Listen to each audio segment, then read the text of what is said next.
Welcome to the deep dive. Today we're really getting into the nuts and bolts of, well, how you can make your money grow. We're talking investments. Right, the fundamental building blocks. Think of this as setting up your toolkit. We're using some great material from a chapter all about investing. And the goal really is just to break down the main categories, make it clear. Exactly, so you can navigate finance without, getting bogged down in all the jargon. We want to cut through that complexity, focus on what matters. Okay, so let's start unpacking it. The source material kicks off with the big picture distinction: financial versus non-financial investments. Yeah, that's the broadest cut. We're talking things like real estate, gold on one side, tangible stuff. Right, things you can physically point to, more or less. A building, a commodity. And then there are financial investments. What's the key difference there? What do they represent? Well, fundamentally, financial investments are about cash flows over time. Or an exchange, maybe cash now for expected cash later. Ah, so it's more like a promise or a claim. Exactly, a claim on future cash flows. That's the core idea. So buying a stock gives me a claim on future profits. Precisely. And buying a bond gives you a claim on future repayments, the interest and the principal. Makes sense. And our source then splits these financial instruments into two main types based on those claims. Yeah. Debt and equity. Those are the two big ones, yeah. The bedrock, really. And of course, you can slice and dice them other ways too, right? Like public markets versus private deals. Sure, or based on how long they last, capital markets for the long term, money markets for shorter stuff. Different tools for different time scales. Got it. It's a useful way to think about it. So should we dive into equity first? Let's do it. The source defines equity shares as representing ownership in a company. What does that actually mean for an investor? Well, if you hold equity, you are literally a part owner. And that comes with potential perks? Two main ones, usually.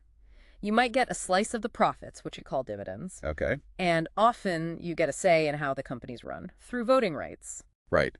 But the source also mentions being a residual claimant. That sounds important. It's crucial. It means shareholders are last in line. Last in line for what?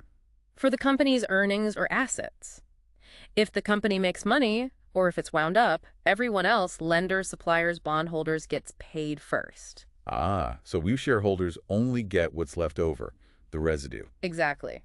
Which highlights the potential upside, but also the risk, right? If there's nothing left, you get nothing. Definitely puts the risk in perspective. But the source also talks about time diversification with equities, holding them long term. Yeah, that's an interesting point. The idea is that over longer periods, the day-to-day, even year-to-year, choppiness of the stock market tends to matter less. So the ups and downs kind of smooth out. To an extent. Good companies tend to grow their value over time, and if you hold on, you benefit from that underlying growth, hopefully overriding the short-term noise. Compounding works its magic.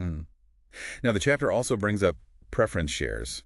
These sound a bit different. They are. They're kind of a hybrid, sitting somewhere between equity and debt. How so? Well, they usually get priority over common equity holders for dividends. If a dividend is paid, they get theirs first. Same if the company liquidates. So, more security than common stock in that sense. But the trade-off? Usually they don't come with voting rights. You generally give up your say in the company. And like debt, they often have a fixed dividend rate, you mentioned? Often, yes. But unlike most debt, they might not have a fixed maturity date. So you see the blend. I do. And the types of dividends on these preference shares. Wow. Cumulative, non-cumulative, participating. It seems quite detailed. It can be. Let's break it down quickly. Cumulative means if they miss paying your dividend 1 year. They owe it to you. Exactly. It accumulates and has to be paid before common shareholders get anything later on. And non-cumulative. If they miss it, it's gone. Tough luck for that period. Okay. Participating. Participating means you might get more than your fixed dividend if the company does really well. You participate in the extra profits.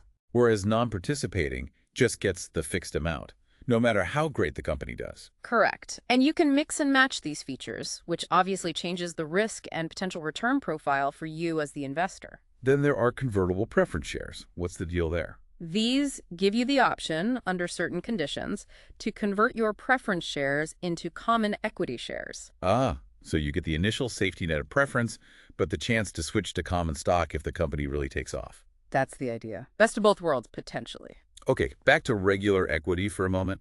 Voting rights. Usually one share, one vote. Simple enough. That's the standard principle. But then the source mentions differential voting rights, DVRs. Sounds like it complicates things. It can. DVRs allow companies to issue shares with, say, superior voting rights, or more commonly, inferior voting rights compared to the standard shares. Why would they do that? Or why would investors buy them? Sometimes it's about keeping control within a founding group while still raising capital. Or they might offer a different dividend to compensate for fewer votes. The chapter notes these aren't super common in India, despite being allowed since 2000. Any idea why? It's likely a mix of factors, maybe investor caution, maybe a preference for that straightforward one share, one vote structure. Corporate governance concerns could play a role too. It gives the Tata Motors example from 2008 DVRs with just a tenth of the voting power. But a 5% higher dividend. Right, so a clear trade-off. Let's say more income. Exactly. And a few others tried it, like Pantaloons, Gujarat NRE Coke, Jain Irrigation, but it hasn't become a major trend. Okay, let's shift focus now. Fixed income or debt instruments. Right, the other major category. The source calls them contracts promising cash flows over time. So basically, lending money. That's the essence, yes. You lend money, and the contract specifies how and when you get paid back, usually with interest. And can you sell these contracts? Sometimes. They can be transferable, traded like stocks, or non-transferable, meaning you typically hold them until they mature. And the payments are usually regular interest. That's the typical structure, yeah. Periodic interest payments, then the principal back at the end. But arrangements can vary. And importantly, the contract spells out what happens if the borrower can't pay, right? Default clauses and lender rights. Absolutely crucial. Defines the rules of the game if things go wrong. Who issues these? Companies? Governments? All of the above. Companies issue corporate bonds. Local governments like municipalities or states issue munis or state loans. And sovereign governments issue government securities. And the source says government debt GSEX is the biggest slice of the pie, globally and in India. That's right. Governments are huge borrowers, funding public spending, infrastructure, you name it, and they're generally seen as very reliable borrowers. So digging into GSEX in India, we have short-term ones, treasury bills, less than a year. Correct. Issued by the central government. And longer-term ones, government bonds or dated securities, over a year maturity, also central government. Yes. And then state governments issue their own bonds called state development loans or SDLs. The key thing about all these GSECs, according to the source, is safety. Extremely low default risk. That's why you hear the term risk-free, gilt-edged instruments. They're considered about the safest investment you can make from a credit risk perspective. Okay. Now, flip side. Corporate debt. How companies raise money by borrowing. Yep, a major funding source.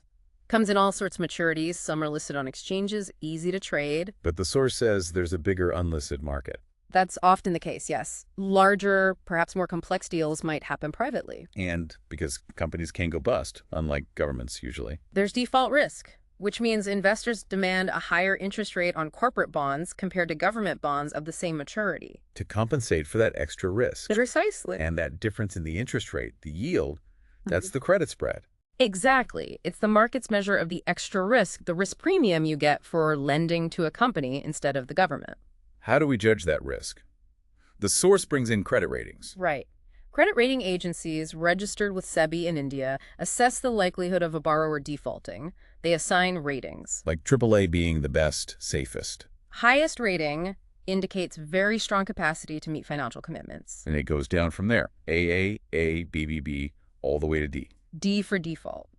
As you go down the scale, the perceived risk of default increases. The source likely has a table showing this. It does. So these ratings are a shorthand for creditworthiness. They are. And there's a key dividing line often used in the market. Which is? Bonds rated BBB or higher are typically called investment grade, seen as relatively safe. And below BBB? Those are high yield, or less formally, junk bonds. Much higher default risk, but potentially much higher yields too. And the source notes many big investors, like pension funds, are often restricted from buying junk bonds. Yes, their investment rules often forbid taking on that level of risk. It's too speculative for them. Okay. Let's switch asset classes completely. Commodities. Raw materials. A very different beast from stocks and bonds. The source splits them into soft commodities, things that are grown, like corn, wheat. Agricultural products, often perishable. And hard commodities, things that are mined or extracted, like gold, silver, oil. What drives their prices? For soft commodities, it sounds volatile. Very much so. Weather is huge, crop yields, disease. Plus, they're quite sensitive to the economic cycle.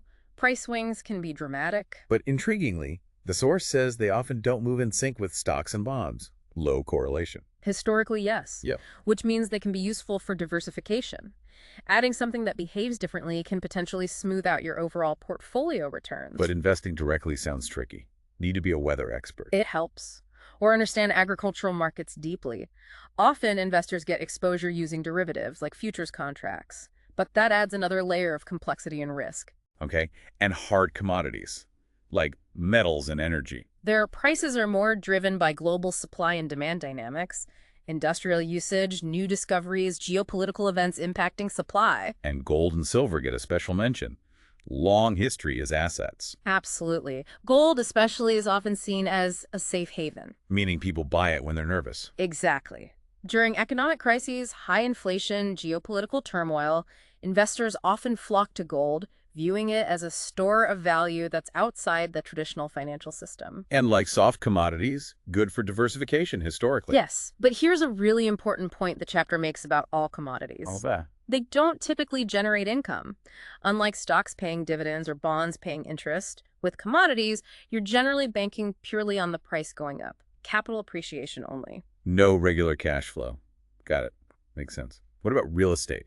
That feels more tangible again. Definitely tangible. A huge asset class, drives a lot of economic activity, and yes, offers diversification. Often seen as an inflation hedge too, right? Property values tend to rise with inflation over time. That's the historical view, yes. And the goals are usually twofold. The property value going up, capital appreciation, and earning rental income. Long-term game usually, I imagine. Typically, yes. It's not something you flip quickly, usually. And you can invest in commercial property, offices, shops, or residential property. Different segments there too. Right, different dynamics, different locations matter, but the big hurdle often mentioned Is the cost. Need a lot of capital to buy property directly. Exactly. It requires a significant upfront investment usually, which is why the source mentions alternatives. Like real estate funds or REITs. Real estate investment trusts. Precisely. These pool investor money to buy a portfolio of properties. It lets you get exposure to real estate with a much smaller investment, and they often trade like stocks. Okay, interesting. Now for something that sounds complex, structured products. Yeah, these are definitely more sophisticated instruments. Think custom-built investments. Custom-built how? What are they based on? They use derivatives heavily, options, swaps, futures to create a specific risk-return profile linked to some underlying asset. Like what kind of asset? Could be anything, really. A stock market index, a basket of stocks, currencies, interest rates, commodities, you name it. So they're engineered to deliver a particular outcome based on what that underlying asset does. That's the goal. They can have various durations, very flexible terms, but they usually require a larger minimum investment. And what's the appeal? Potential for high returns? Safety? Often a combination. They might offer some level of capital protection, say, guaranteeing you get back at least your initial investment, or most of it. Oh, okay. And potentially offer attractive yields on top of that, linked to the underlying asset's performance. But, and this is crucial, Yes. their performance totally depends on that underlying strategy working out in market conditions. They are not guaranteed return products, even if they have capital protection features. The protection might only apply at maturity, for example. Good clarification.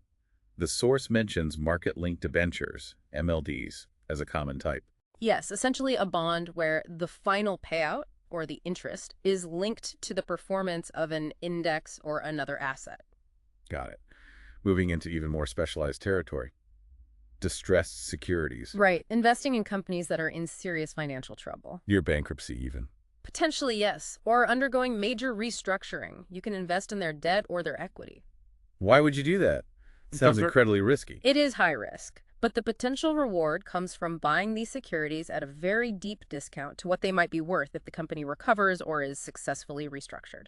So high risk, high potential reward requires serious expertise. Absolutely. Much higher skill needed in valuation and understanding complex financial situations compared to investing in healthy companies. The source calls them a diversification option, but only for sophisticated investors with a high-risk appetite. Definitely not for everyone. It mentions fallen angels, bonds that used to be investment grade but got downgraded. Yeah. And like junk bonds, many institutions can't hold them. Who does invest in them then? It's a popular area for certain types of hedge funds, managers who specialize in credit analysis and turnarounds, and there are PMS and AIF products focused on this niche too. Okay. How about something completely different again? Art, paintings, collectibles. Yes, moving away from financial markets entirely. These are seen as emerging alternative investments. Long-term potential. The source suggests moderate long-term returns, and again, that low correlation benefit, they don't tend to move with stocks and bonds. Good for diversification. But big-ticket items, usually. And unique pieces, not like standardized shares. Exactly. Every painting is different. And the market is largely unregulated. Challenges there, I imagine. Yeah. And like commodities, no income, right? Correct. Purely capital appreciation potential. And liquidity can be lower. Finding a buyer for a specific piece at the price you want might take time. Needs expertise too, the source stresses. Information asymmetry, the experts know more. Hugely important in art. Specialized knowledge is key. Though, again, there are art-focused investment funds that try to bridge that gap for investors. One last area mentioned, investing abroad. Using the Liberalized Remittance Scheme, LRS. Right. This allows individuals in India to send money overseas for various purposes, including investment up to a certain limit each year. Currently, $250,000. And the benefit of investing overseas. Diversification, mainly. Geographical diversification, don't put all your eggs in one country's basket. And currency diversification, exposure to other currencies like the dollar or euro, plus access to companies or sectors not available locally. Okay, that covers a huge range of what to invest in. Now, how do people actually do it? The source gives two main routes. Yep. You can invest directly yourself, or you can go through managed portfolio solutions intermediaries. Direct investing is pretty straightforward. Buying stocks through a broker, buying gold. Essentially, yes. You make the decisions, you execute the trades, perhaps using fee-based intermediaries like brokers, depositories, maybe advisors to help. And the source makes a point about SEBI-registered investment advisors, RIAs. There was a regulation change in 2013. A significant one. It basically said that if you want to call yourself an investment advisor and charge fees for advice in India, you need to be registered with SEBI. And what do these RIAs do for you? They're meant to act in your best interest. They're fee-based, accountable to you. They help with understanding your risk tolerance, your financial goals, figuring out a plan. So, risk profiling, financial planning. Exactly. Helping you build a suitable portfolio and, importantly, maintain discipline. Make rational decisions, avoid emotional mistakes. They have a fiduciary duty. Okay, that's the direct route, possibly with advice. What's the other way? Managed portfolios. Right. This is indirect investing. You pool your money with other investors. And a professional manager invests it all on everyone's behalf. Correct. You leverage their expertise, potentially at a lower cost than hiring an advisor directly for managing everything, especially for smaller amounts. Examples given are mutual funds, MFs, alternative investment funds, AIFs, portfolio managers, PMs, also collective investment schemes, CISs. Those are the main ones in India. All regulated by SEBI, but in different ways. How do they differ? Mutual funds seem the most common for regular investors. They are. And because they cater to a wide retail audience, the regulations around mutual funds are much stricter. More rules on diversification, what they can invest in, disclosures. More investor protection focus. Exactly. AIFs and PMs, on the other hand, have much higher minimum investment requirements. How high? For AIFs, it's typically Rs 1 crore minimum. For PMS, it's Rs 50 lakhs. Wow. Okay, so definitely not for everyone. Aimed at wealthier individuals, institutions. Precisely. High net worth individuals and institutions who are presumed to have a better understanding of complex strategies and the associated risks. So the regulation is different, less strict. It's often described as light touch regulation for AIFs and PMS compared to the high touch for MFs. Fewer investment restrictions, too. They have more flexibility. The source calls AIFs and PMS the rich man's mutual fund. Yeah, that captures the essence of the target audience and the higher entry barrier. Similar concept, managed portfolio, but different structure, regulation, and target investor. Well, that's certainly been a comprehensive journey. We've covered so much ground. Equities, bonds, commodities, real estate. Structured products, distressed debt, art, investing overseas. A huge range of options out there. And the key takeaway seems to be understanding the unique features, the potential returns, and definitely the risks of each one. Absolutely. There's no single best investment. It's about what fits your goals and risk profile. And knowing how to invest is just as important. Right, whether you go direct, maybe with an RIA, or use managed solutions like MFs, AIFs, or PMS, knowing the channels is vital. Understanding the landscape helps you make informed choices. So thinking about this vast array of possibilities, and considering your own financial situation, your goals, your comfort with risk, Here's a thought to leave you with. Is there an asset class we discussed, maybe one you hadn't seriously considered before, that might actually hold untapped potential for your specific investment journey? Something to definitely mull over. Thanks for diving deep into the world of investments with us today.